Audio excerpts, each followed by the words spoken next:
Hi, everyone. My name is Joe Keegan, and I'm a parent right here in Crystal Lake in District 47. If you've got kids in our elementary schools or you just care about this town, this one affects you, so give me about 10 minutes. The district is about to make a decision about our elementary schools. They've put two proposals on the table. There's a community survey coming, and the board votes this fall. I've spent a lot of time digging into the actual numbers, and I want to walk you through why I think both proposals are the wrong answer to what's honestly a simple problem, and then show you a better option the district hasn't even put on the table. Here's the whole thing in one picture. We have 9 elementary schools. Each bar is a school. The colored part is how many kids actually go there. The gray part is empty seats. Look at the spread.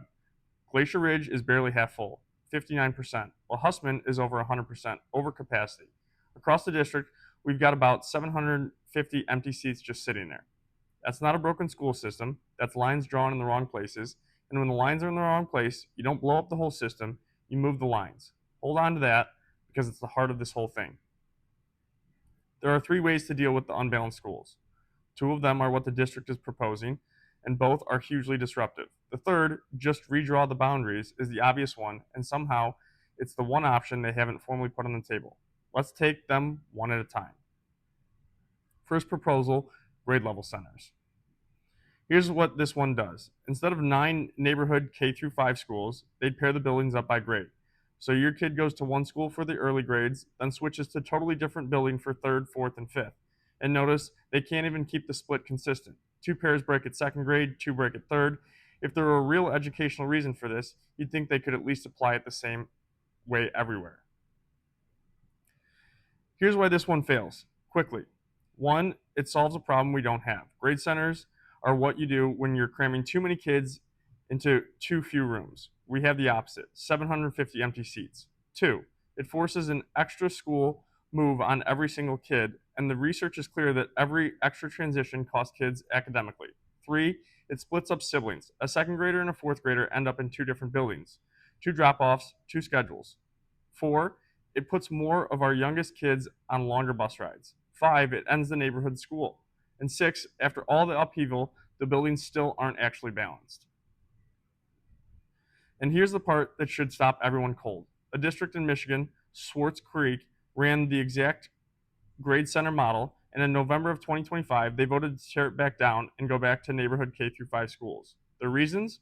Community support for K through 5, cost savings, and their words, improved transportation logistics. Another district in Nevada is reconsidering it too. We would be adopting the very model that other places are walking away from. Second proposal, the Multilingual Language Academy.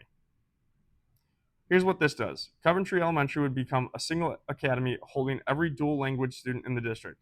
And the district's own words are that the other Coventry families would be, quote, redrawn to go to other schools. So in plain English, you gather one group of kids into one building and you bust the neighborhood's other kids out. Remember that because it causes 2 separate problems. Problem number 1 is segregation. And I don't mean that as a buzzword. I mean it literally. Coventry is already the most concentrated school in the district, about 41% Hispanic, nearly half low income, in a district that's 24% Hispanic overall. Now take every dual language student, about 2/3 of them native Spanish speakers, move them all in, and bust the English speaking neighbors out. You have deliberately created a school that's separated from the rest of the district by race and by income. Calling it an academy doesn't change what the math produces. And that's not just a values problem. It's a legal one. Illinois law requires that school boards to consider preventing segregation before it changes attendance boundaries. That's a step they have to do. In writing, we can demand to see it. Illinois rules also say bilingual programs belong in regular schools, not separate facilities. And federal law bars busing kids away from their nearest school when it increases segregation.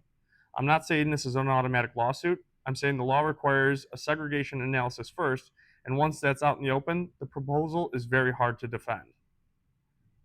And here's the irony. Problem number 2, this plan would actually make the dual language program worse. Two-way immersion only works when both language groups learn together. The national standard says each classroom needs to stay between 1/3 and 2/3 of each language. So the kids model the language for each other. Those English-speaking neighbors aren't optional. They're part of what makes it work. Bust them out, and by the field's own definition, it stops being real two-way immersion. So we be spending enormous political capital to damage the very program that they're protecting. So what should we do instead? Just redraw the boundaries. This is an actual redrawn map on the real streets of Crystal Lake. I built it on true district boundaries and balanced it using census population as a stand-in for where kids actually live. Every zone is one connected piece. No islands, no driving through another, school areas to get to yours. Every school stays K through 5, and every zone comes out with about 70 students of balanced target. I want to be totally straight with you. These exact lines are illustrative. To draw the final lines, you need the district's own student data, which I formally requested through a FOIA request. But here's the point. I built this from public data on my own time. If one parent can do that, the district, with all its resources, can absolutely do it right. It's doable, without grade centers, without segregating anyone. And it balances enrollment on purpose. The light bars are where schools are today, the dark bars are the targets. Glacier Ridge, which is half empty, absorbs growth. The overfull schools come down. Everybody lands around 86% capacity with room to grow. That's the exact balance the district says it wants. And you get it just by moving the lines. So here's what I'm asking all of us to do. At every board meeting between now and the vote, we push for 4 things. 1, put a boundary only redrawn on the table as a real option, side by side with the other 2. The same numbers for each. 2, publish the data, including what Coventry would actually look like under the Academy plan. 3, produce the segregation analysis Illinois law requires in writing before the September survey. So we're all answering that survey with the facts in front of us. And 4, be honest about busing. How many more kids? How much longer? How much more money?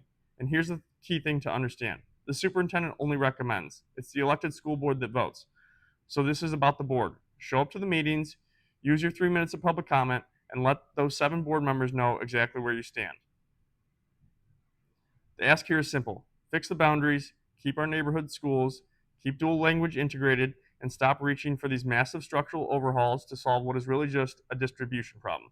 The data supports it, the law leans towards it, and it asks the least of the families who actually have to live with the outcome. The board votes November 16th. We have time to get this right, but only if enough of us speak up. If this made sense to you, share it with another D47 family. I'll put the meeting dates and how to comment down in the description. Thanks for watching.